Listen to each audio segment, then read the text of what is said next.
Bom dia, pessoal. Boa tarde ou boa noite para quem estiver nos assistindo nos devidos horários. Voltei aqui com o tema corrente nas antenas. Falei isso no meu vídeo anterior e voltei aqui para poder seguir adiante. Vocês vão ver como que é interessante a análise da antena através dos vetores que se orientam no condutor elétrico da antena. E daí vocês vão conseguir ver como que essa antena contribui para o seu campo magnético a campo distante, né? Conforme eu falei, sempre a análise será feita a campo distante. E então eu trouxe aqui novamente o desenho anterior, aqui, que é o desenho do dipolo, né? E aqui do lado eu coloquei a distribuição de corrente em um fio elétrico, né? Com a fonte aqui, que é o transmissor aqui, né? Que origina o sinal de RF. Vamos começar por aqui para vocês verem e a gente volta aqui depois para o dipolo, né? Então a distribuição de corrente em função do comprimento de onda distribuído no circuito unifilar fica da seguinte forma: você tem ventres de corrente. Vamos falar sempre aqui mais em corrente, tá? Porque nós estamos falando de corrente, então vamos falar mais dos ventres de corrente. E podemos também falar depois nos ventres de tensão, mas o que importa para nós são os ventres de corrente, até porque são elas que vão induzir o sinal na antena receptora, né? E que vão viajar no espaço livre.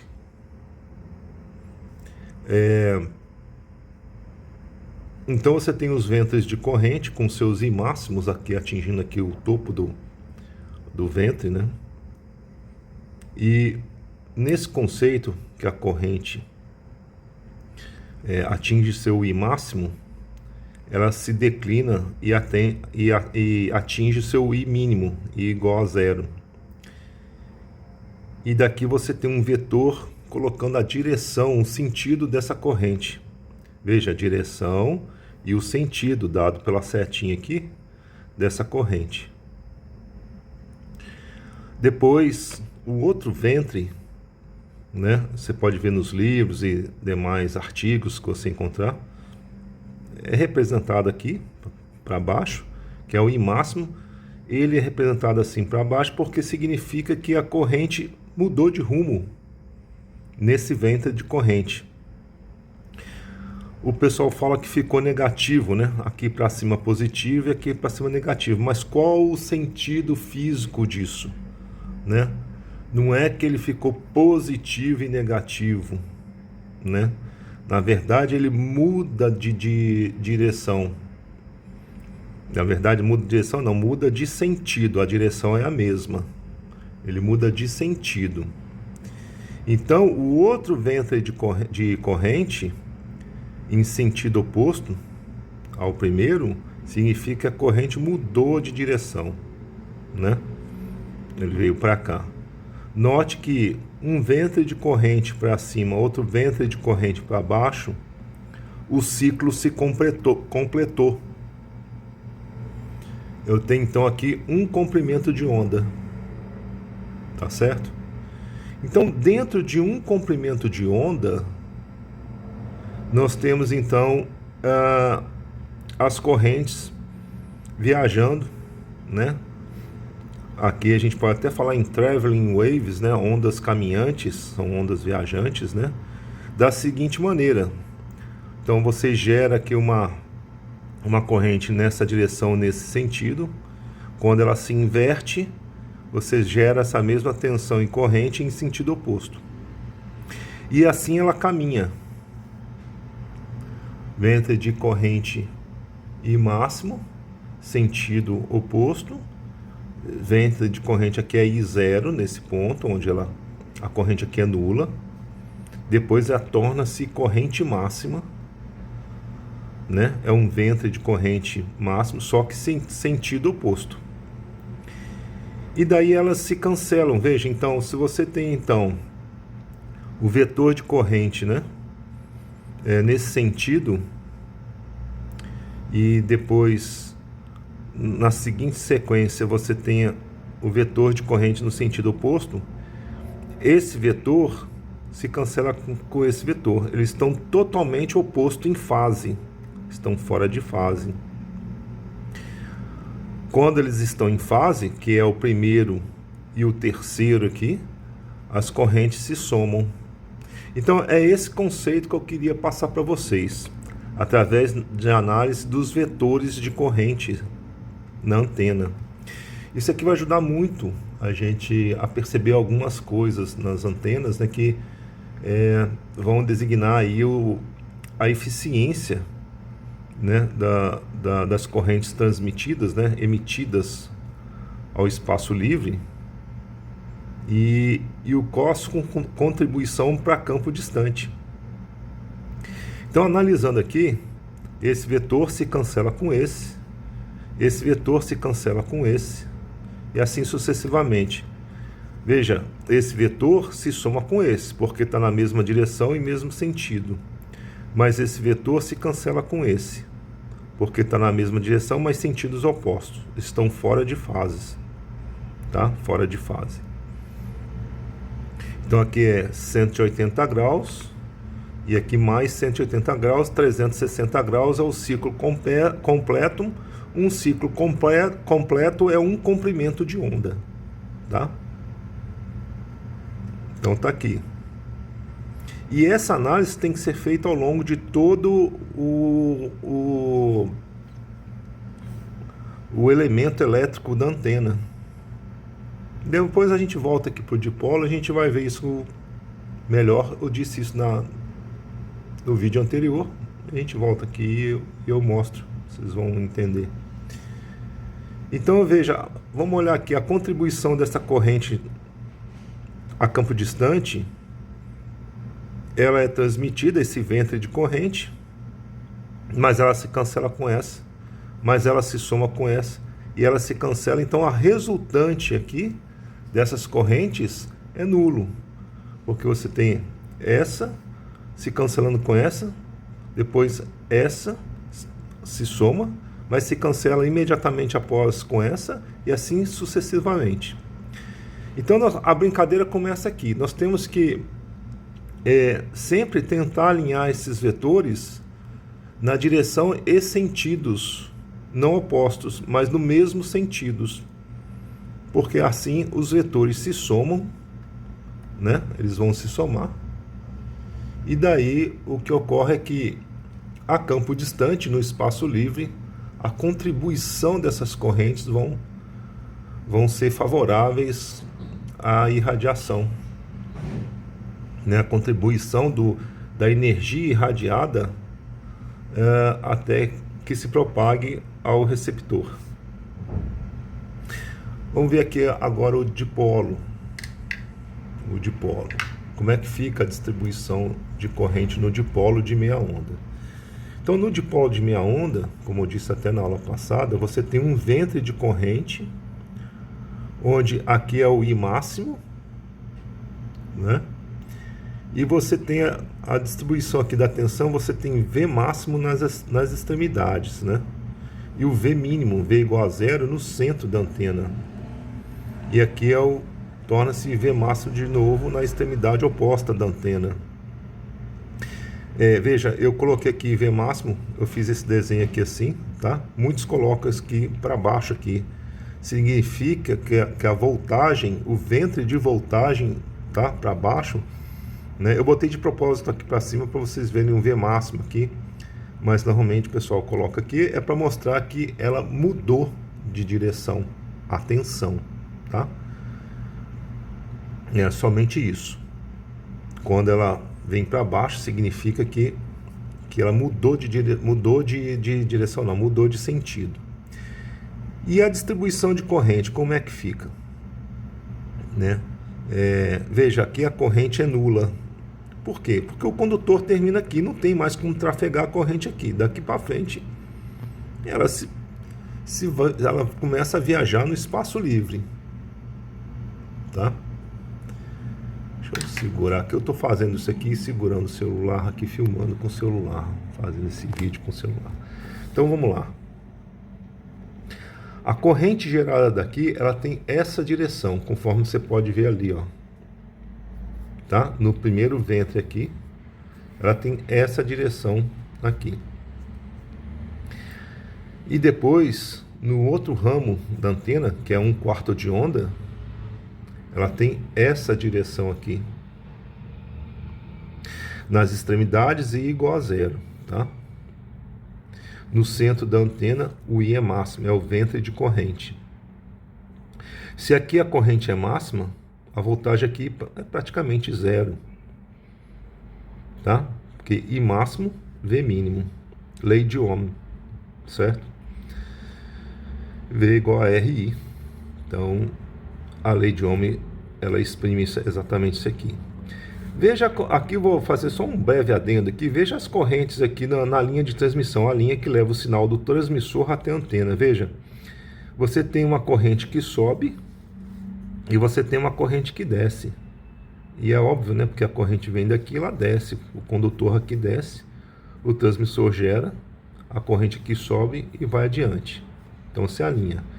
Note que na linha de transmissão não há energia irradiada, porque os vetores se cancelam na linha de transmissão, tá? Eles vão se cancelar. Veja a direção e o sentido dos vetores. Então, o cabo coaxial, né, a linha de transmissão que você usa aí, seja ele cabo coaxial, linha aberta, ele se cancela. O cabo de transmissão, eles não irradiam o sinal, tá? Aonde irradia é na antena, tá bom? Veja que aqui os vetores se cancelam, e aqui os vetores, vejam agora aqui na antena, eles se alinham, totalmente alinhado, tá vendo? Então há uma contribuição no campo distante desses dois vetores aqui, eles se alinham e geram um grande ventre de corrente. Tá bom? Então, posto isso, né? E você vê como que se faz a distribuição de corrente num elemento elétrico, e aqui num dipolo, que é uma antena padrão, uma antena básica, uma antena que ela serve de referência para todas as demais antenas, né? A gente pode brincar com outras situações, com outras antenas, sabendo fazer essa distribuição de antena. Então, na aula anterior, eu aqui citei aqui uma antena loop, né? Alimentada pelo centro, aqui. Então, como é que eu disse lá? Como é que a gente mostrou a distribuição das correntes, né? Cada lado dessa antena quadra loop, ela tem 1/4 de onda. Então a distribuição da corrente fica da seguinte forma, né? Então você tem um vetor de corrente nessa direção, outro vetor de corrente aqui embaixo na mesma direção. E lembrando que o perímetro, né, o contorno da antena toda é um comprimento de onda, cada lado é 1/4 de onda, tá? Então você soma total um comprimento de onda. E aqui nas extremidades da antena você vai ver que tem um cancelamento de corrente. Esse vetor se cancela com esse, tá? Em fase oposta. Do outro lado, a mesma coisa. Então, qual o ramo desta antena? Qual que é a parcela de contribuição dessa antena no campo distante? Vai ser essa parte de cima da antena, que tem um vetor de corrente alinhado com esse vetor na parte de baixo da antena. Eles se somam no espaço livre a campo distante, tá? Mas olha o que acontece quando eu mudo a alimentação dessa antena, passo do centro para o canto da antena. Veja o que acontece com as correntes distribuídas nessa antena. Então eu vou passar para o outro desenho aqui, que eu já fiz aqui para a gente poupar tempo. Da mesma forma que a outra antena, essa quadra loop, ela tem 1/4 de onda em todos os seus lados, tá? E a diferença é que ela é alimentada pelo canto aqui, conforme eu falei. Então, olha como é que ficam os vetores de corrente. Vamos analisar. Você tem essa corrente aqui, tá? Ela está indo nessa direção. Depois ela pega uma corrente em fase oposta, certo? E depois aqui, no outro ramo aqui, no outro lado aqui, você tem uma corrente na mesma direção dessa aqui. E depois, no último ramo aqui, você tem a corrente em fase oposta. Mas vamos ver as contribuições dessas correntes. Essa corrente aqui, esses vetores aqui, eles se alinham com esses vetores aqui no espaço livre, a campo distante. E esses vetores aqui alinham com essa corrente aqui a campo distante. Veja, eles estão alinhados, né? Mas aí você vai me perguntar, mas está alinhado desse para esse e esse para esse, certo? E por que esses vetores não vão cancelar? Aí aqui nós vamos partir do princípio aqui. Nós vamos ver aqui que quando você tem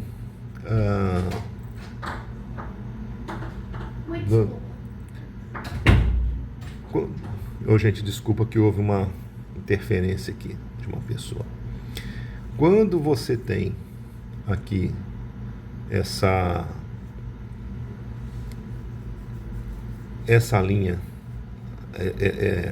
esse fio elétrico aqui, né? Essa linha elétrica aqui da antena perpendicular a essa, esses vetores, eles se polarizam perpendicularmente. Então, se você ver aqui, esses vetores, eles não vão cancelar esses vetores aqui. Por quê? Porque eles estão perpendicular, eles se polarizam perpendicular a esses aqui. E assim sucessivamente os demais. Se você analisar também, você vê a mesma situação. Esses vetores estão, essa corrente, né, esses vetores mostram a corrente polarizada perpendicular a essas aqui.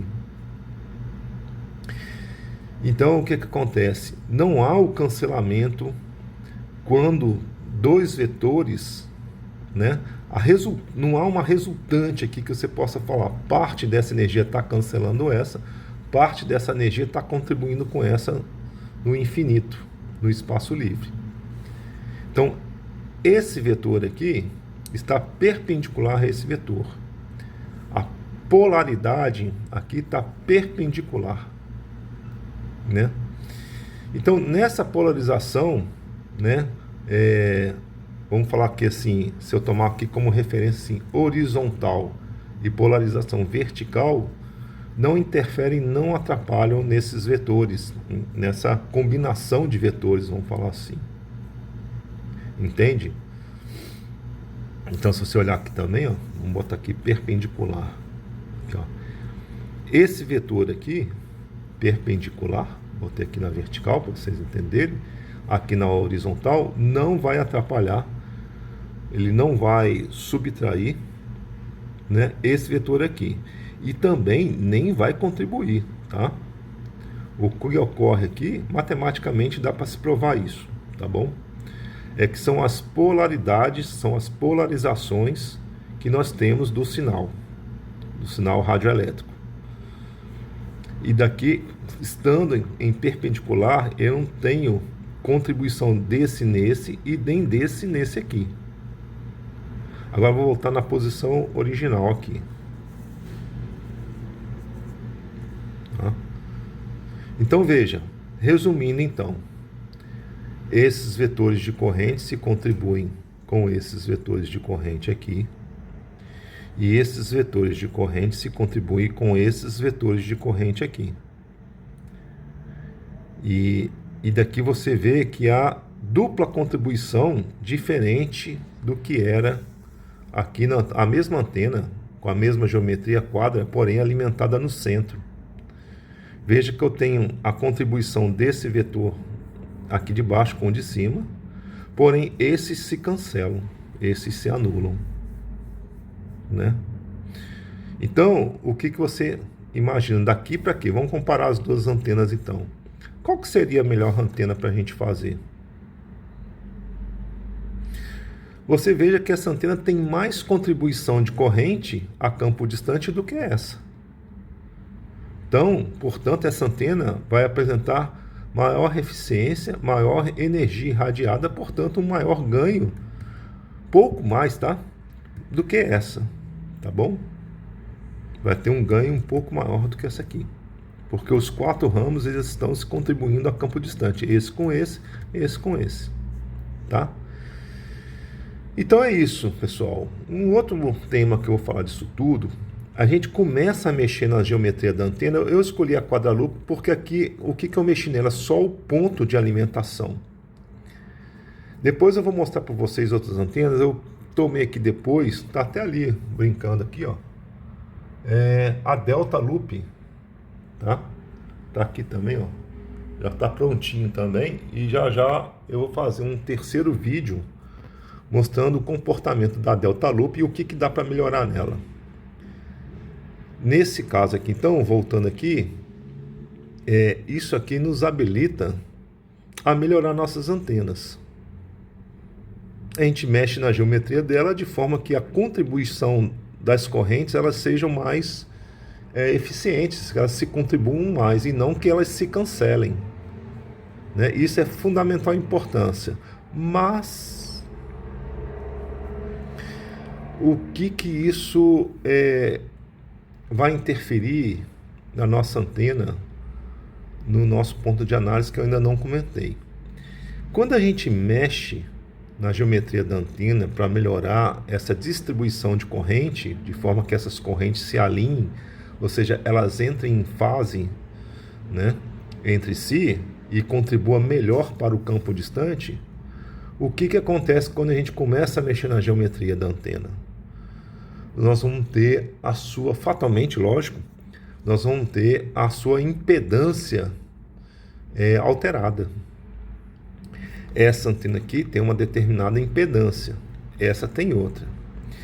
E daí nós temos que analisar também o ponto de vista de impedância, para que o dispositivo adaptador de impedância no ponto de alimentação da antena deva ser calculado, tá? Para que essa antena tenha um casamento perfeito de impedância com o transmissor.